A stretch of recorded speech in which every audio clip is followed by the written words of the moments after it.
Africa.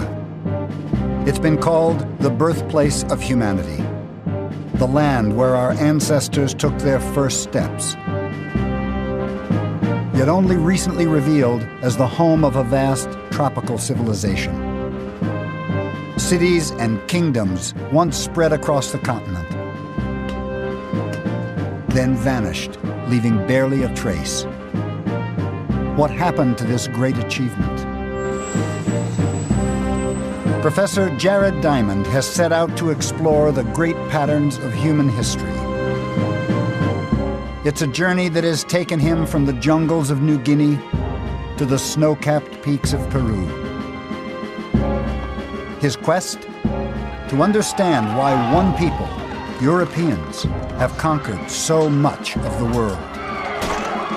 Diamond argues that the roots of European triumph stretch back thousands of years and rest on the power of geography. Geography gave Europeans the most productive crops and animals on the planet, and these allowed them to develop guns, germs, and steel. Three great forces of conquest that have shaped human history. Now, Diamond is setting out on the last stage of his quest to discover what happened when guns, germs, and steel came to Africa, and to ask what role these forces still play. But Diamond's journey will test much more than theories. It will also test the man himself.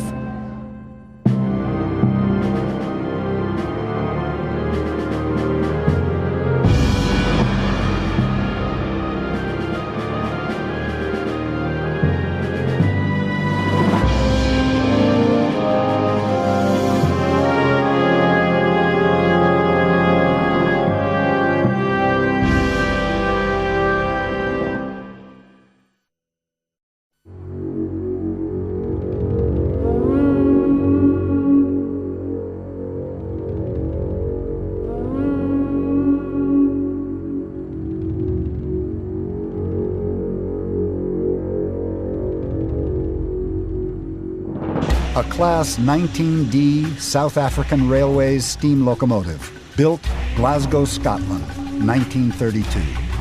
It is a testament to technology and human achievement. A tool built to carve a path across a continent. A lasting symbol of the triumph of European guns, germs, and steel.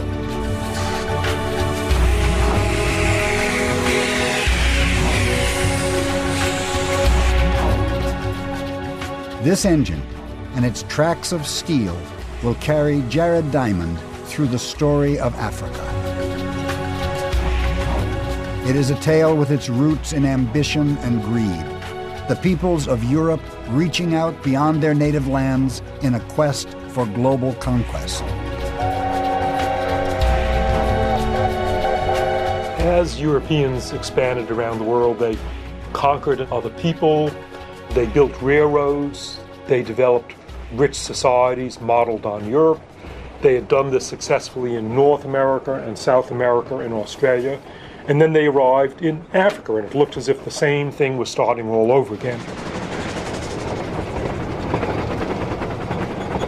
But Africa would be different. A place of dangers and secrets hidden from these foreign invaders. The first European settlers arrived in southern Africa in the mid-1600s. They landed here in the Cape of Good Hope at the southernmost tip of the continent. They quickly established themselves in this new land, laying out farms, planting wheat and barley, ranching cattle and sheep. This may sound strange, but it's from ordinary agriculture like this that my theory of guns, germs, and steel arose. My quest began more than 30 years ago on a trip to Papua New Guinea, when I began to try to understand why the people there lived so differently from Europeans and Americans. The beginnings of the answer, I realized, depended on farming. New Guineans had only a few native crops that they could grow and no native farm animals, while my ancestors, even 10,000 years ago, had been blessed with an abundance of domestic plants and animals. Over the centuries, this had given them a huge advantage that let them develop cities, nations, and even colonies abroad.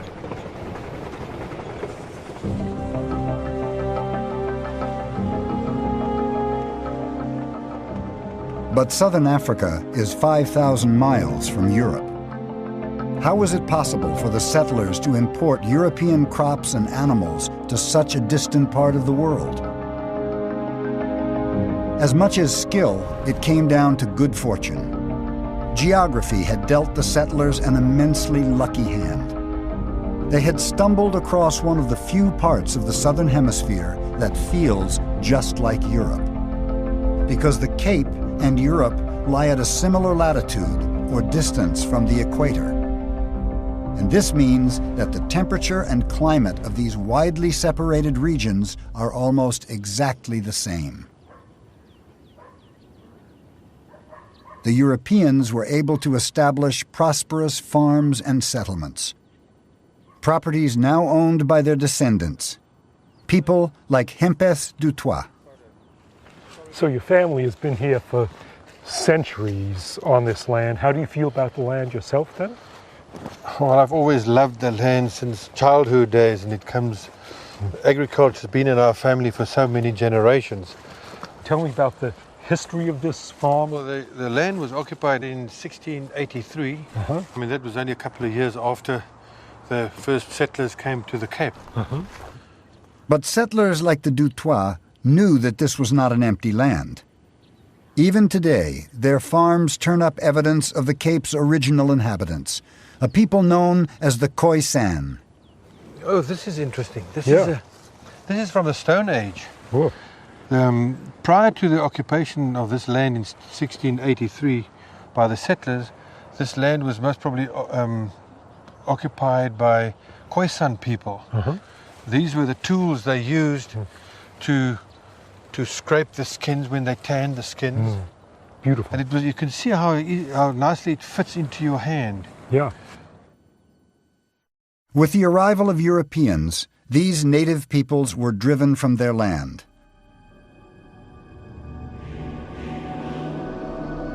But they also faced an invisible and even more devastating agent of conquest. A force Diamond has identified as one of the greatest in human history: germs. Realizing the importance of farming led me to the next big surprising discovery of guns, germs, and steel. Domesticated animals had given Europeans one advantage of which they were completely unaware. By living in close proximity to their livestock, they had become infected with viruses and germs of those animals, which evolved into diseases of humans. Through exposure over centuries, Europeans had developed some resistance to those diseases. But as Europeans spread around the world, they encountered peoples who didn't have that same resistance, and who then fell victim to devastating outbreaks of infection, especially of smallpox. In the Americas, millions of native people died from this one disease. And here in the Cape, it wrought the same havoc on the Khoisan peoples.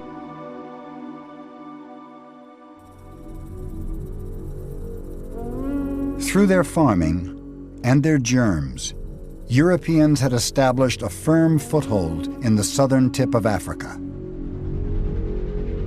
Now they look to expand.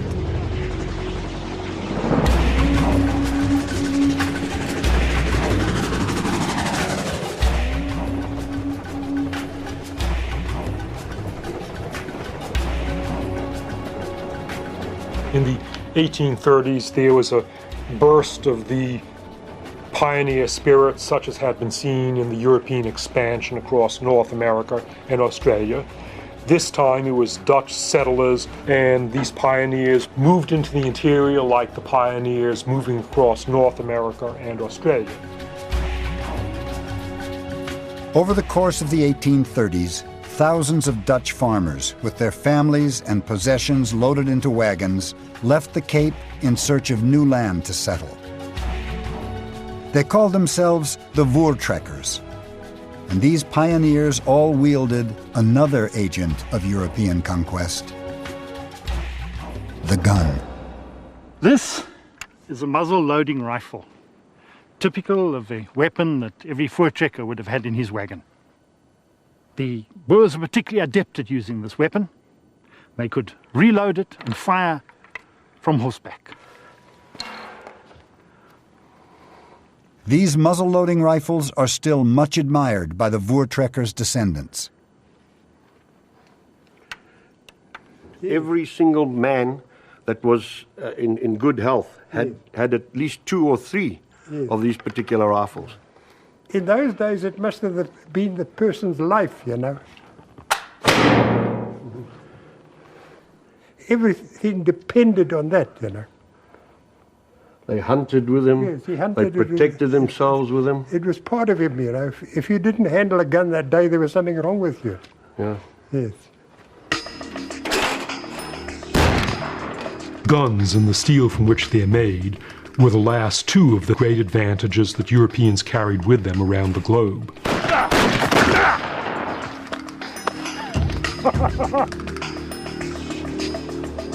Guns are the result of thousands of years of complex technological developments, which began outside Europe, but which Europeans perfected. And that was all because of the head start that their farming had given them thousands of years previously. You know, the flintlock rifle, it was, you know, I shouldn't really say this, but it was nearly like as important as a cell phone is today. Yeah. You can't go without your cell phone. In those days, you couldn't go without your flintlock rifle. Fire.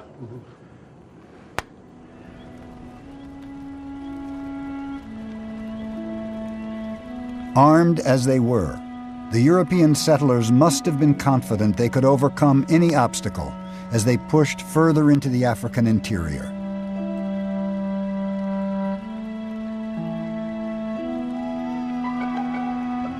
By February 17, 1838, the Voortrekkers had reached 800 miles inland from the Cape.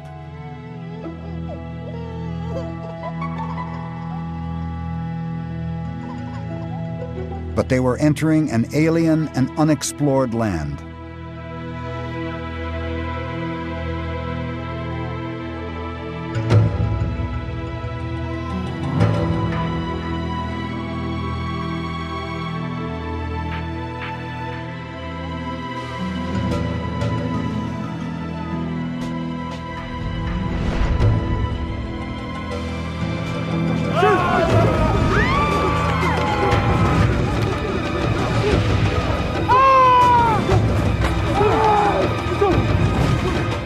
Suddenly, out of the darkness swept a native African army. Their victims barely had time to fire a single shot from their rifles before they were completely overwhelmed.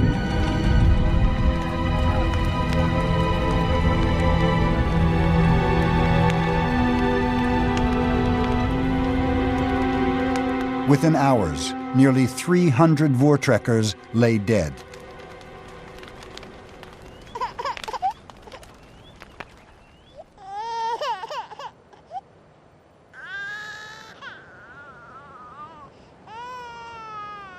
Their enemy had struck without mercy.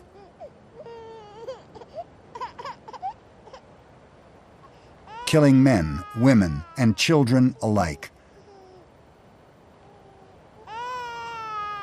Who could have committed such a ruthless and calculated assault, stopping the Europeans in their tracks?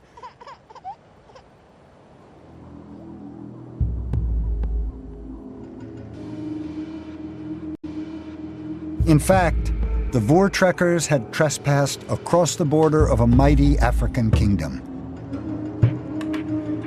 inhabited by people very different from the Khoisan of the Cape, They had encountered the Zulus.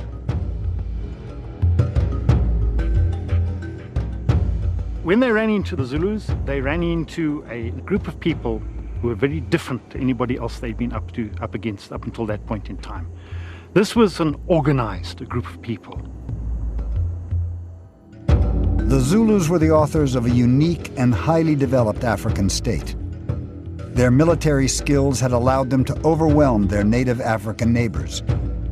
They held more than 30,000 square miles of land and had established a sophisticated economy and society.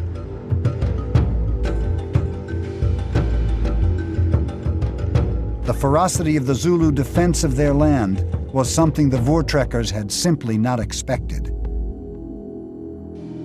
It was more than the Boers could handle. They were not prepared for the attack from the Zulus. They were up against a king who could mobilize an army of 10 to 15,000 men without any problem at all, that could take on almost anybody. They were absolutely fearless. The Voortrekkers were stunned and devastated. Had they and the power of guns, germs, and steel met their match in Africa? The Voortrekkers showed little interest in who the Zulus were, or how they'd developed such a sophisticated state. They wanted a showdown. They gathered their scattered forces behind a great circle of wagons and readied themselves for battle.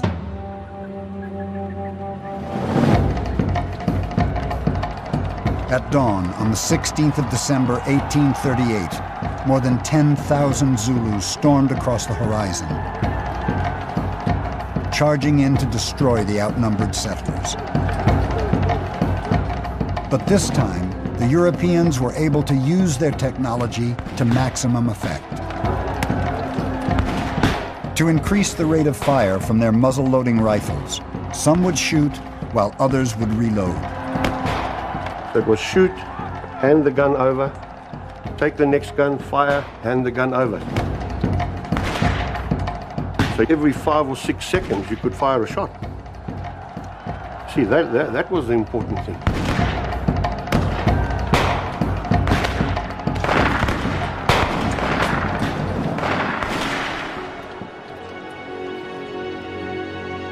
This time, not a single Zulu could get within 10 paces of the encampment. It was a massacre. The Voortrekkers had probably killed an estimated 3,000 to 3,500 Zulus. The Boers themselves suffered only 3 injuries. The conflict became known as the Battle of Blood River. The Zulus had been broken.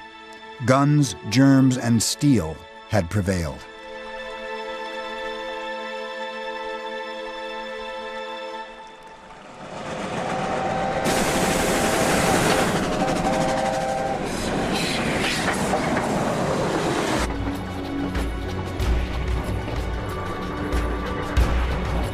The victorious European settlers pushed on beyond Zulu lands, while new developments in their technology let them increase the pace of conquest.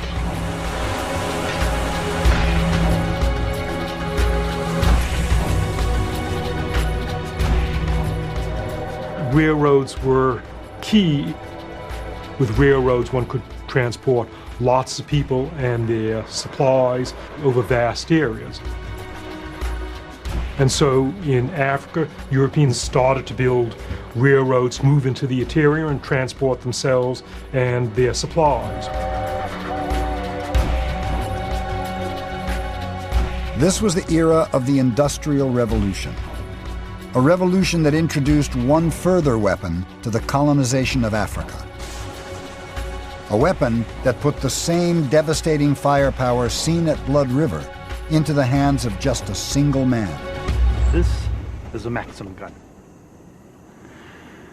What made this weapon such a great weapon as opposed to the old single-shot weapons that had been used in years before was this gun could fire continuously for up to 500 rounds a minute. It had the equivalent firepower of probably 100 men in a company with single-shot weapons. As they drove further into Africa, Europeans encountered new tribes, some just as hostile to invasion as the Zulus had been.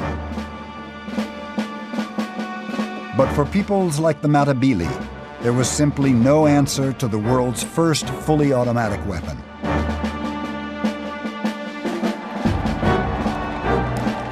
The Matabele conflict of October 1893 lasted a matter of hours.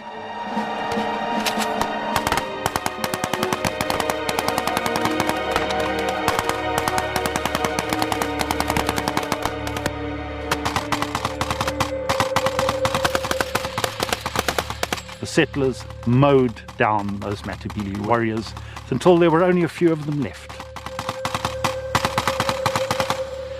It was a real case of ancient technology up against the latest and greatest as far as European inventions were concerned.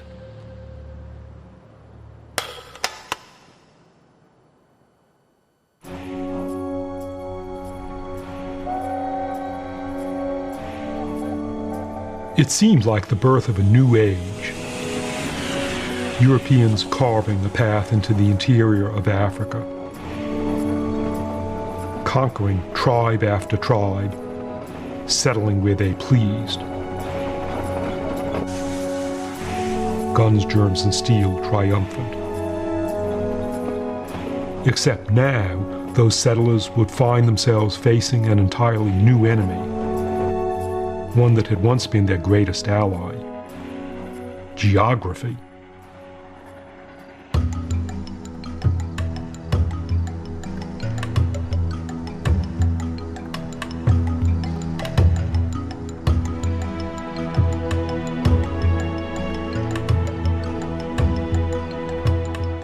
As they moved north, settlers cleared land for farms, confident they could build a prosperous life in Africa.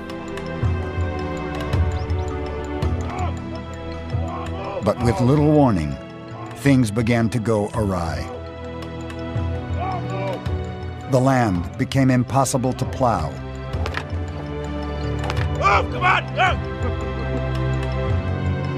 Their crops refused to grow. Their shoes fell apart in the mud.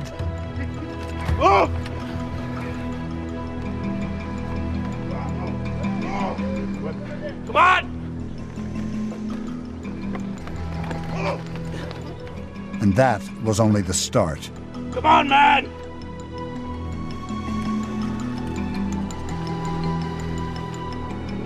The second big problem that Europeans encountered was their animals died. Their horses and oxen had been a big part of the European advantage elsewhere in the world. Oxen as draft animals and horses as their military animals. But here the animals were dying. For thousands of years, these domesticated animals and crops had sustained European civilization. Without them, there would have been no guns, germs, and steel. No history of conquest and colonization. And now, the settlers themselves began to fall ill with terrible fevers. While all around them, they could see native Africans farming, herding cattle, healthy and alive. How was this possible? What were the secrets of this strange new land?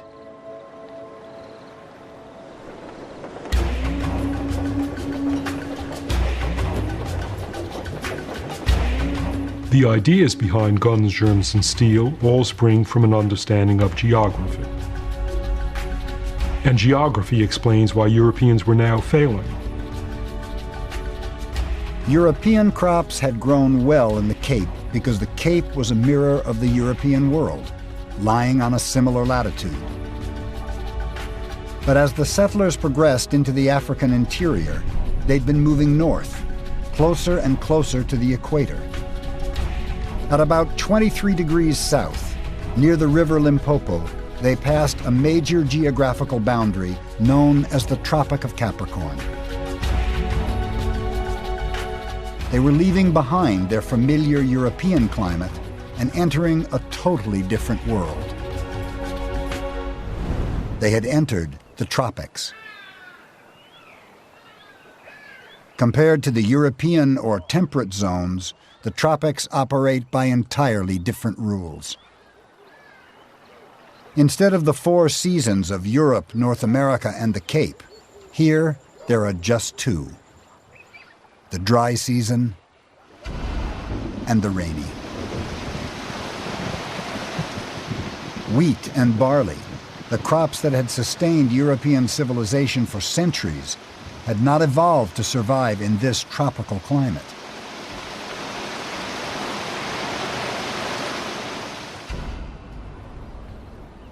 Yet the native Africans, the Zulus, the Matabele, all the tribes that the settlers had encountered, depended on agriculture just as much as the Europeans. How were they succeeding as the Europeans failed?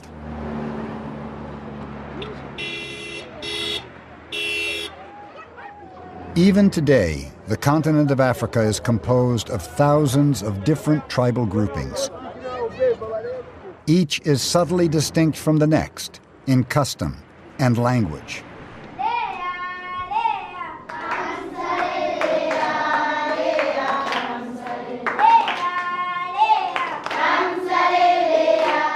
Such diversity means that most Africans have to master more than one language, and they acquire those skills at a very young age.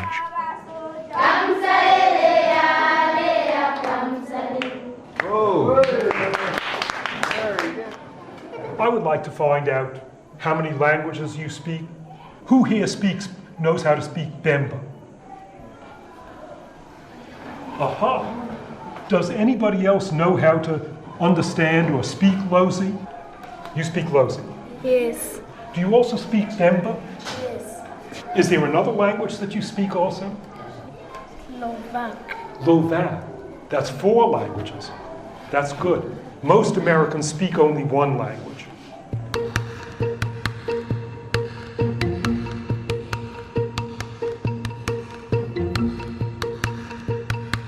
After a little exposure to these different languages, you begin to realize one thing. They all sound remarkably similar. I'm fascinated with languages, and wherever I've been going, I'm asking Africans, what's your language, and tell me some words in your language. So here's what I found out for the word for sun. In the Nyanja language, sun is Zuba. In the Bemba language, it's Akasuba. In Chiwa, it's Duzuba. And in the Senga language, it's Zuba again. Or the word for water. In the Nyanja language, it's Manzi. And in Bemba, it's Amenshi. And in Chiwa, it's Manzi, similar to each other again. What do these linguistic similarities tell us? That there is a common root for most of the modern languages of tropical Africa. A single ancestral language spoken by a single group of people from which the many languages of today have descended.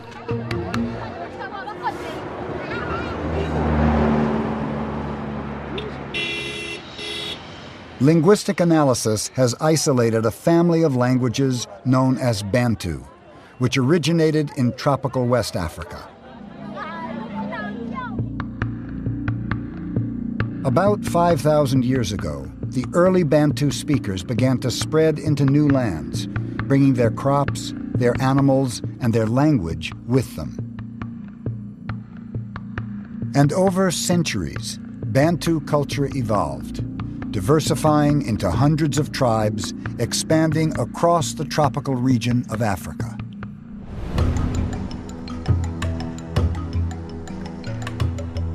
But the truth of this Pan-African civilization was suppressed for many years.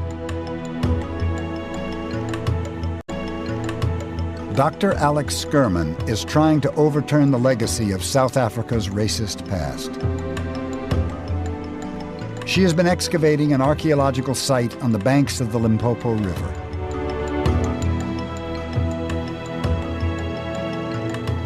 In the early part of the 20th century, there were rumours in the white South African community about this place, in their minds linked to the Queen of Sheba or some other early white civilization in southern Africa, trying to show that the Phoenicians or the Sabaeans, basically anybody who was a bit lighter skinned than Africans, were here first, and they found the opposite, that Africans actually had an amazing, great history, and that they had earlier states running way before any whites set foot in Africa. This site, known as Mapungubwe, the place of the jackal, formed the heart of a kingdom similar to the earliest civilizations in Europe.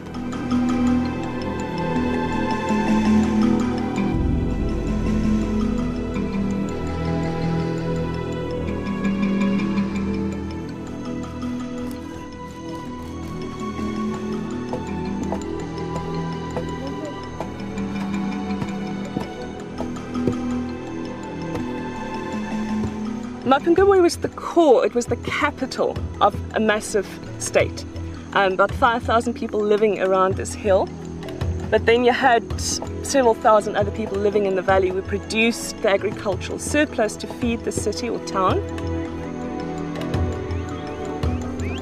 They had cattle, they had sheep, they grew sorghum, millet, they worked iron. It was a massive, amazing development that occurred in southern Africa.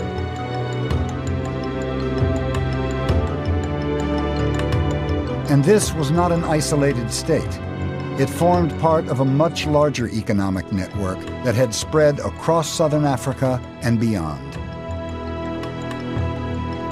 These are Mapungubwe beads. They're gorgeous blue ones. These are glass beads that came down the Indian Ocean coast. And through them we know that Mapungubwe is part of the international trade network, linking it all the way to the coast. It's an incredible African accomplishment to set up such a complex trade network that links all the way into northern Botswana, bringing material from there and taking it all the way to the Indian Ocean coast.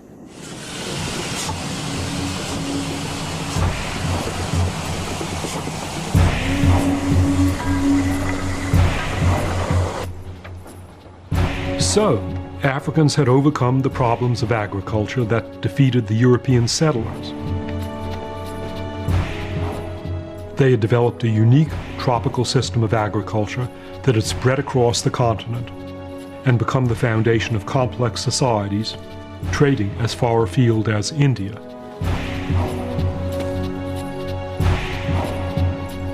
But there was an even more extraordinary story at the heart of this flourishing tropical civilization.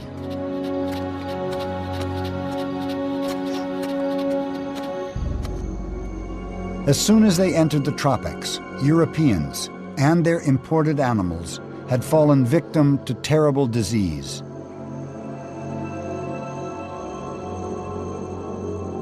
Fevers racked their population. Yet tropical Africans showed fewer of the same effects. Many of them even survived that most lethal of European weapons, smallpox. The disease that had devastated the native peoples of North and South America and the Khoisan of the African Cape. How was this possible? Diamond believes it all comes back to geography.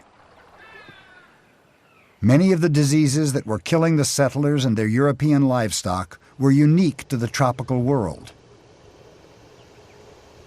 They had never encountered them before.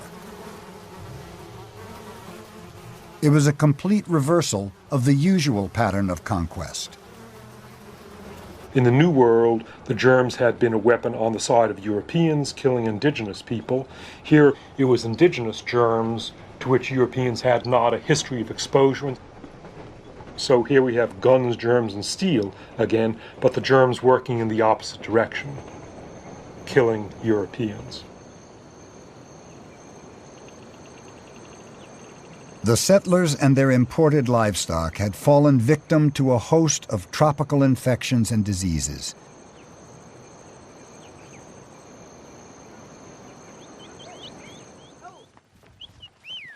But African cattle, over thousands of years, had developed resistance to many of these tropical germs. And these cattle might also explain why tropical Africans had not succumbed to smallpox on the same scale as the Khoisan people of the Cape. The smallpox virus originally crossed over from cattle to man centuries ago, and experts now believe it may have first originated in tropical Africa. Africans were certainly familiar with the disease. They had even developed methods of vaccination that bestowed an immunity for life. And there was more. Native Africans had also developed antibodies against one of the most virulent diseases on Earth: malaria. Carried by the humble mosquito, this was the disease that was now overwhelming the European settlers.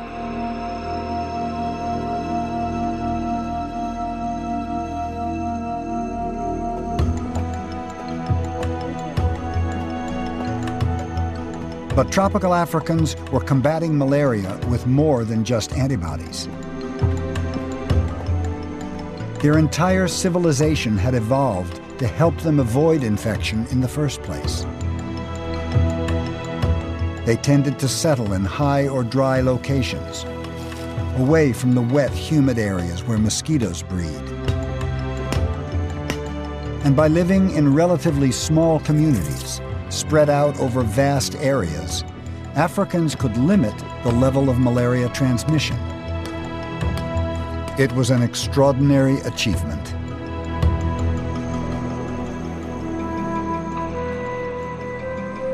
But the Europeans understood little of the Africans' way of life. They built settlements by the rivers and lakes they used for water, in places infested by mosquitoes. Thousands died.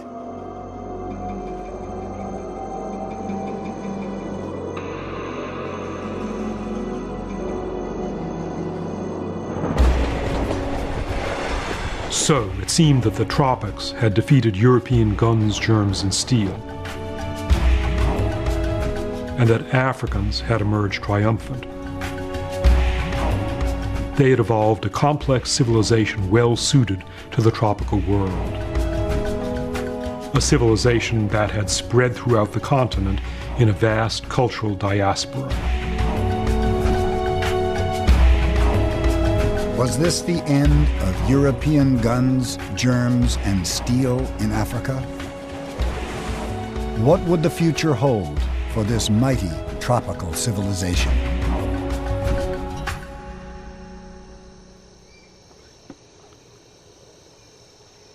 The Europeans had failed to settle Africa's land. This would become no North or South America. But Africa still had one great draw for the colonizing powers: vast reserves of natural resources, copper, diamonds, gold. European conquest and the story of guns, germs, and steel would now enter a whole new age. In the late 1800s, in what is now the Democratic Republic of the Congo, the Belgians drove millions of native Africans from their villages, setting them to work gathering rubber, mining copper and other minerals.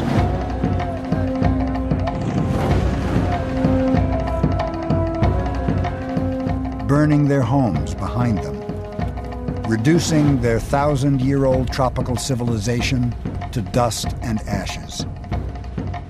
Few were as brutal as the Belgians, but across the continent, millions of Africans were compelled to abandon a way of life perfectly adapted to the tropics, and to labor for Europeans.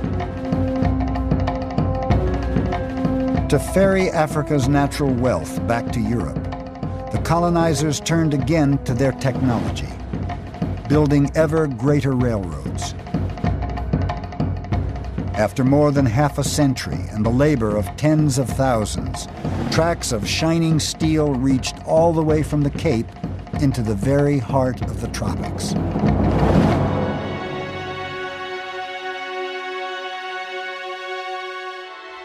Constructed for Europeans to extract Africa's wealth. Built on the ruins of African civilization.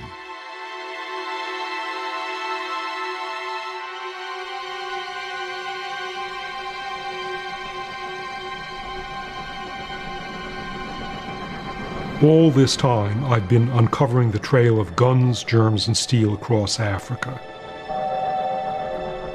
And even this train and the track it rides on lie at the heart of my story.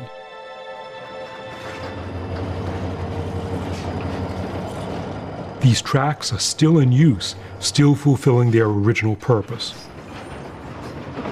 Trains travel from the southern tip of Africa into modern Congo and Zambia, ferrying back tons of copper and other minerals. But Africa today is no longer a continent of colonies. Its nations are free and independent.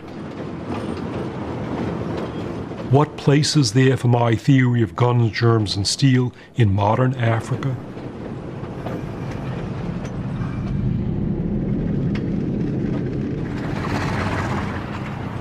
Ndola, northern Zambia, the end of the line for Jared Diamond.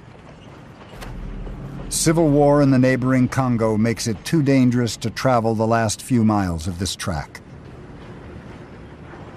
But even here, the reality of modern Africa is clear. I'm now in the center of the African tropics, and I'm in Zambia, one of the poorest countries in Africa and really in the whole world. The average annual income here is a few $100s, and the average lifespan of a Zambian is 35 years, so I myself have now lived nearly 2 average Zambian lifetimes. What goes through my mind here is, what can history and geography and guns, germs, and steel tell us that would help us understand the plight of Zambia today?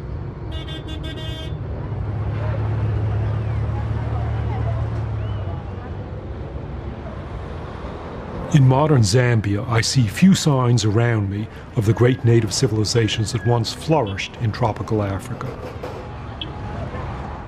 What I see instead is a country shaped by colonization. I see towns and cities that grew up next to the mines and railroads established by Europeans and built on the European model. What about the great forces that originally shaped this continent and its people? The forces behind its conquest by Europeans. Where are guns, germs, and steel in modern Africa? In Zambia, malaria is endemic. It is the #1 public health problem. And when you look at the children particularly, when you go to a health facility, up to 45% of the children in the outpatient facility of the hospital will actually be presenting with malaria. Germs, one of Diamond's great forces of history, are still shaping the story of modern Zambia. Not just the recent scourge of AIDS, but also that ancient tropical disease that defeated Europeans, malaria. Malaria is now the #1 killer of African children under 5 years old.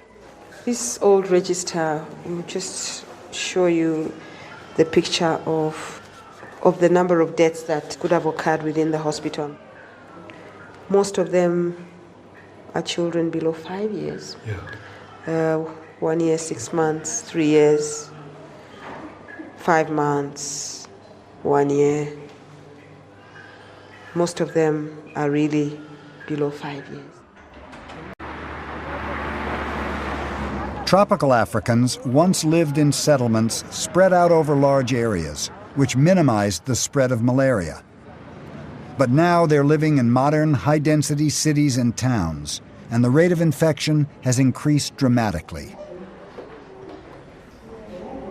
The burden of germs is one of the greatest problems afflicting the country.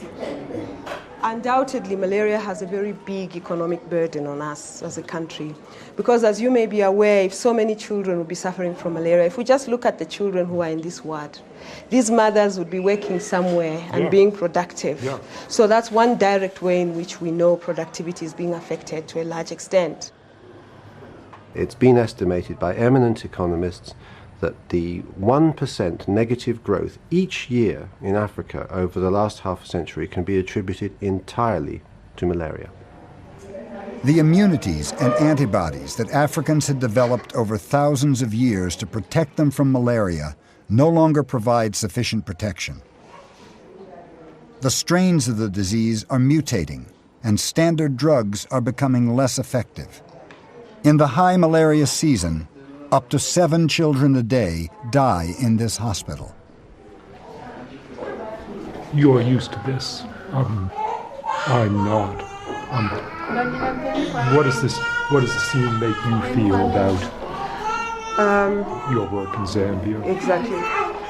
To be frank with you, Gerard, I wouldn't say I'm used to this, because I don't think there's anyone who can be used to sickness and eventually death, especially of people that you love so very much and are a part of you. It is something that, in fact, I would say, because of the magnitude of the problem, one would wish to do everything they possibly could do.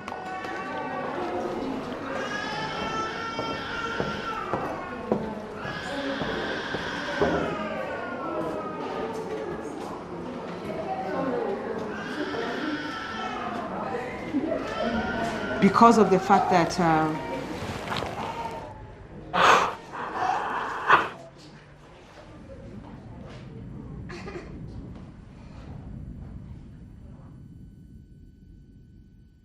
there's a difference between understanding something intellectually and experiencing it firsthand. In my book, germs was one of the 3 main forces of history, and it's impersonal, and it's still different, and it hits me to be in a place where germs are in action.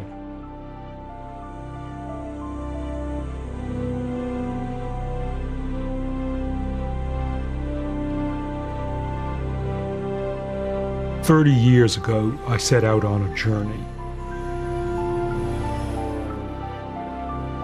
A quest to understand the origins of inequality in our world. I discovered that this story stretched back to the beginning of civilization and rested on the geography of our planet. When humans first started farming, one small area in the world was lucky enough to have the best crops and animals, which gave one group of people a unique advantage in history. Europeans perfected guns and steel, evolved lethal diseases and germs. They then used these tools to conquer continents and to build extraordinary wealth. I conclude that geography and guns, germs, and steel have been the strongest forces to shape the history of our world. Here in Zambia, these forces are still shaping the world today. Tropical germs are overwhelming this country and its people and driving them into poverty.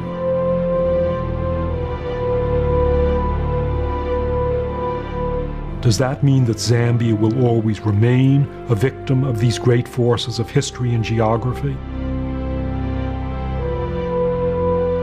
And that Africa is condemned to a future as poor as its present? Absolutely not. And I would say that the message is a hopeful one. It's not a deterministic, fatalistic one that says, forget about Africa and underdeveloped areas. It says there are specific reasons why different parts of the world ended up as they did. And with understanding of those reasons, we can use that knowledge to help the places that historically were at a disadvantage. Malaysia and Singapore are among the richest and most dynamic economies in the world. Like Africa, they are tropical countries with the same problems of geography and health, the same endemic malaria. But both transformed themselves by understanding their environment.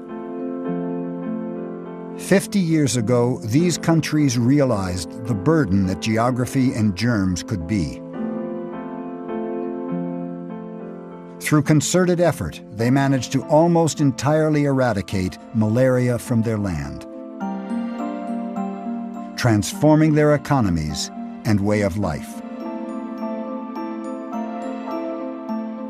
The story of Malaysia and Singapore shows what an understanding of geography and history can do. Explanations give you power. They give you the power to change. They tell us what happened in the past and why, and we can use that knowledge to make different things happen in the future. The government of Zambia agrees.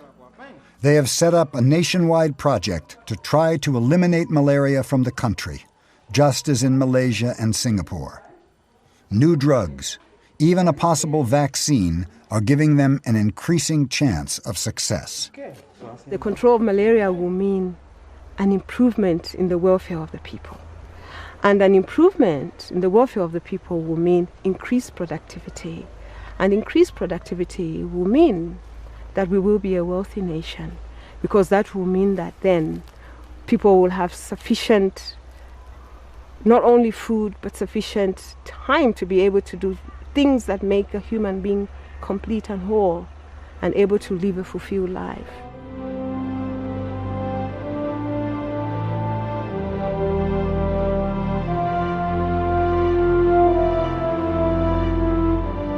Jared Diamond's quest has been to understand the great forces of human history. But it is still the very smallest of details, the lives of individual human beings, that lie at the heart of his work.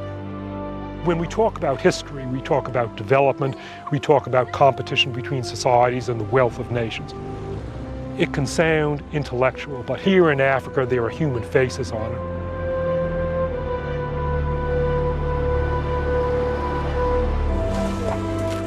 And for Diamond, even after 30 years of thought and inquiry, the questions behind guns, germs, and steel remain as important as they ever did. Why is our world divided between rich and poor? And how, perhaps, can we change it? I feel that whatever I work on for the rest of my life, I can never work on questions as fascinating as the questions of guns, germs, and steel, because they're the biggest questions of human history.